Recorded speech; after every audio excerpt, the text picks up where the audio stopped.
Paano naging bilyonaryo ang isang Sharon Cuneta? Ano kaya ang money mindset at philosophies niya? Alamin natin. Videos that will make you wealthy and debt-free.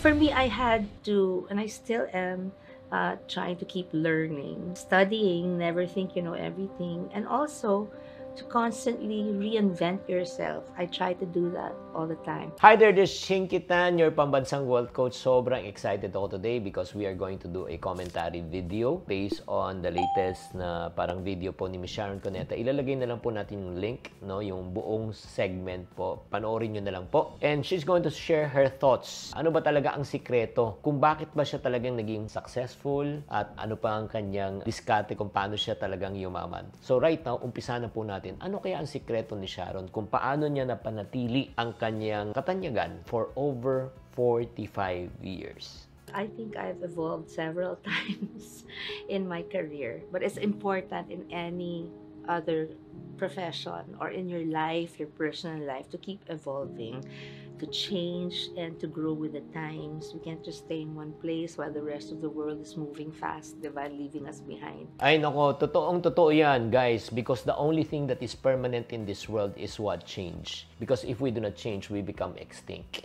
Alam mo, marami tayong mga industries that used to exist before na wala na ngayon. Like for example, wala na po yung films like Kodak, di ba? Kasi hindi sila nagbago. As a matter of fact, come to think of it, lahat ng cellphones natin dapat right now tatak Kodak eh.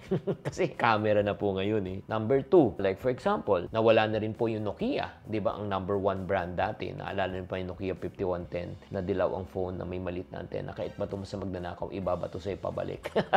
Pero ngayon, kasi nga touchscreen na po lahat. Ayaw nila kasi magbago. So, this is one thing that I've learned in life. If you do not change, you become extinct. You do not innovate, you evaporate. Kaya nga likewise, for me, I'm a product of change also. Kung maalala nyo, ako po ay dating nag-artista. Kahit ayaw maniwala, nagkasama rin kami ni Ms. Sharon. And then after that, I realized, sinasabi ko habang tumatagal, I'm only good as my last call slip or last taping or last picture. So, it's not consistent. So, that's the reason why I have reinvented myself. I have reinvented myself to be back in sales. Nag-business ako. And then I have reinvented myself right now. Imagine mo, from an actor, right now, I'm a wealth coach. So, I want to challenge you, ikaw mismo na nakikinig at nanonood, walang permanente sa buhay. Kaya kailangan po, matuto tayong sumabay sa agos. Matuto tayong mag-reinvent. Things that may work before may not work right now. Kaya kung ano yung career mo na dati na probably obsolete na, naging redundant na, upgrade. Or number 2, negosyo na dating tumatakbo, maganda, pero ngayon nalulugi na, palit.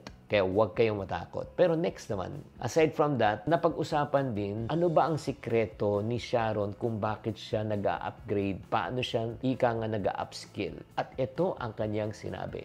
For me, I had to, and I still am, trying to keep learning, studying, never think you know everything. Wow! Grabe naman talaga, no? Totoo yan. Sinabi niyan, keep learning, never assume that you know everything. Ito lang, atin-atin lang to. This is between you and me. Kung talagang tunay na alam mo na dapat alam mo na lahat sa buhay mo, dapat successful ka na. Kung tunay na talagang magaling ka, ibig sabihin, kinikita mo na dapat mo kitain, ini-enjoy mo na yung buhay mo ngayon. So, in other words, kung hindi mo pa tinatamaan ang financial target mo, hindi mo pa na-achieve yung buhay na gusto mo, it means to say, ganito lang po, baka mali lang ang ginagawa natin o kulang pa ang alam natin at probably, di ba, mali ang diskarte po natin. Well, simple lang naman eh, pero I believe you can contradict me if I'm wrong. Na kung tama ang ginagawa mo, dapat tama ang resulta. Kung may maling resulta, baka may mali kang ginagawa. So, guys, continuous learning, adaptation is essential for success talaga. Kaya, ang tanong natin dapat ngayon sa araw na ito, bago tayo magpatuloy sa next, ano ba ang mali mong ginagawa? Ano pa ang kulang mong kaalaman? Okay, pakitype na lang sa comment section, especially when it comes to finances. Now, ano pa kaya ang motivation niya? Kung bakit niya ginagawa to? Bakit siya ganun ka-driven as a person? Motivation is what really pushes us to get up in the morning and do that thing that we want to do or sometimes just need to do, right? And my motivation is to leave a legacy for my fans, my loyal followers, and most of all, my children. Grabe naman talaga, oh!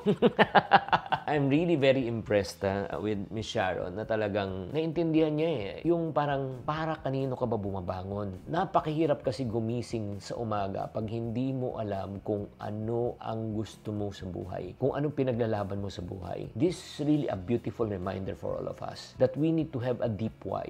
Kung bakit mo ginagawa yon, bakit, sa totoo lang. Kung alam mo yung bakit, yung papaano madali. If you know the why part, the how part will take care of itself. So, allow me to share to you my bakit, kung bakit ko ginagawa ito. Why am I so driven as a person? Again, because of my background when my father lost his business when I was age 12, 3 years kami naghirap, sinabi ko sa sarili ko na ayaw kong mangyari to ulit sa pamilya ko, sa anak ko, at ayaw kong pag nag-retire ang mga magulang ko, yun naman ang mangyayari. And guys, by the grace of God and the help of God, I was able to help and fulfill it. And si Papa, during that time, noong 12 years siya nag-dialysis. And by the grace of God, nakatulong po kami na napaginhawa po kahit konti ang kanyang buhay. So, I want to challenge you right now, guys, as you think, ano yung why mo? Because kung hindi mo alam yung dahilan mo, yung bakit, kung ano pinaglalaban mo, the moment you experience tough times, challenges, you will give up. So, I want you right now to type in the comment section before we continue, ano ang deepest why mo? Pakitype lang.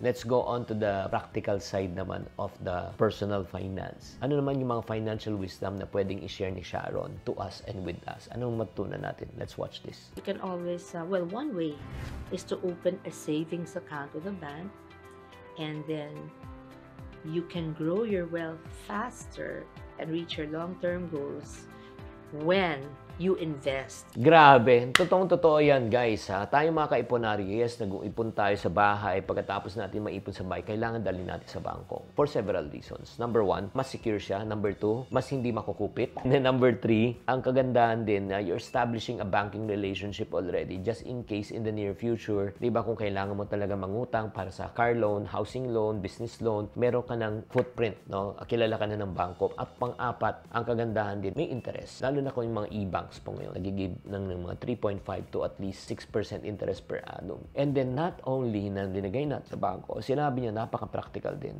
Ang galing. The goal of money is not for you to store it, but the goal of money is for you to grow it. Learn how to invest. At ito pa, paano kaya mag-invest ang isang Sharon? O, yun ang katanungan eh. They say that it's best to know bakit ka nga ba nag-i-invest? Yun na naman, motivation, di ba? Ano ang pinaghahandaan mo? Is it for your retirement, for your child's education, etc., etc.? Bagay dapat ang gagawin mong investment sa short-term and or long-term goals mo. You should also know when mo kailangan ng income mo from your investment. Yung kinikitang interest lang bang gagalawin mo o pwedeng principal at kailan. Kung kailangan mo ng pera next year, you should invest in something that will be easily accessible to you na magpo-produce din ng napaka-accessible dividends within the short time period na kailangan mo. If you have a substantial amount naman to invest and you want something long-term, kung mas mahaba ang PC mo, sabi nga nating mga Pilipino, invest in long-term products that will also give you a higher yield sa iyong profit. Wow naman talaga, Si Miss Sharon, speaking like a financial expert. Grabe yan. Tama-tama yung sinasabi niya, number 1 talaga. Guys, bago tayo mag-invest, alamin mo muna kung bakit ka nag-i-invest. Diba? Again, motivation naman. Number 2, anong gusto mong mangyari? Anong gusto mong investment? Diba? And then number 3, when? When do you need it and when do you want it? Kaya minsan hindi lang tayo nag-i-invest for the sake of investment. Yun nga sinasabi ko na parati sa mga tao. Meron tayong short, medium, and long term. Ang short term mo, like for example, 1 to 5 years, medium term mo, 6 to 20, long term mo, 21 and above. Kung short term ang investment na hinahanap mo, make sure yung papasukan mong investment within 1 to 5 years, makikita mo na. Pwede mo i-withdraw, di ba? Ma-actualize mo na. Kasi yan nga yung problema. Pag nagkamali po kayo, nag-invest na kayo for the sake of investing without knowing what and then why and when, ay nako, grabe. Grabe itong masterclass na ito. Parang na tayo nagma-masterclass nito in terms of investment. And then, ito pa. Ano kaya ang diskarte niya when it comes to investment, no? Kanino siya nakikinig? Ano yung tip niya para tayo makaiwas na pagkakamali? At ito ang sinabi po niya. Like a financial advisor comes in, they are the people who can guide us and find an investment or a couple that are right for us, just for our needs and our resources. They're like my manager was a showbiz career ko, who helps me to choose the right movie project, the right song to sing for a new CD, or a lineup of songs. Yes, yes, yes, yes. Grabe ah. Ang galing-galing talaga, no, na gawa niya ng example. Yung financial advisor daw ang mga tutulong sa paggawa ng ika ng mga magagandang financial choices and decision mo. Tulad nung nag-active pa siya sa showbiz, yung manager niya ang nagfi-filter. Nagsasabi, ito Sharon, bagay ito sa'yo. Oh, ito Sharon, pwede mong kantayin to. Na medyo napaghalataan lang edad ni Miss Sharon. Kasi CD pa sinasabi niya. Buti hindi plaka, no? Di ba? So, yun, tama po yan eh. If you have an expert who can help you and guide you, you will be able to avoid the costly mistakes which most people do. Kaya nga eh, seek expert guidance to avoid costly financial mistake. As a matter of fact, this is between you and me. Usap lang tayo. Would you admit, ikaw na nakikinig at nanonood, lalo na kung OFW ka, mas marami kang pera na nawala na kesa kinita dahil sa maling desisyon na ginawa mo, diba? Sa pag-invest, pag-uumpisa ng negosyo. Type yes if you agree. Type yes sa comment section. So guys, if you are looking right now for guidance in managing your personal finance, if you consider me as a coach, if you want me to help you and coach you, consider joining our exclusive community, the Yayamanin Life community, yung TYL community. FYI, this is a paid community, okay, where we offer monthly group coaching sessions and we provide exclusive access and top recommendation kung paano ka kumita, anong magandang negosyo. So if you are interested, i-check nyo na lang yung link sa below sa comment section o ilalagay po namin dito ngayon. Itong banner na ito, ilalagay po namin URL address, i-check out nyo later. Let's go to the closing thoughts ni Miss Sharon, kung ano masasabi po niya regarding sa mga followers niya na nakikinig po sa episode na ito. Let's watch this. So remember, saving and investing are essential for financial security. If you decide to invest, you have to make sure to know why you're investing, when you will need the returns on your investment, and then ask. Most important of all, you have to know you're going with someone that knows what they're doing. Yun na yun po. Yan po yung tatlo. Know the why, the what, the when. Again, grabe. Kung gusto nyo mapanood yung buong episode po nito, please check it out at our website already or sa kanyang YouTube channel, yung Sharon Cuneta Network. So, guys, I hope that you are enlightened in this episode. Again, I'm really so blessed and encouraged with our TYL community where we engage and then we help each other to have some group coaching. Every month, nagmi-meet po kami. Every month, nag-uusap kami. Every month, I share my ideas and I share and guide them on their financial journey. So if you want to be part of it, I will see you there. Maraming salamat. If you do like this episode, don't forget, ito lang, please subscribe on this channel and also share this episode with other people. Tatandaan, tamang karunungan, tamang disiplina po ang susi sa pagyaman.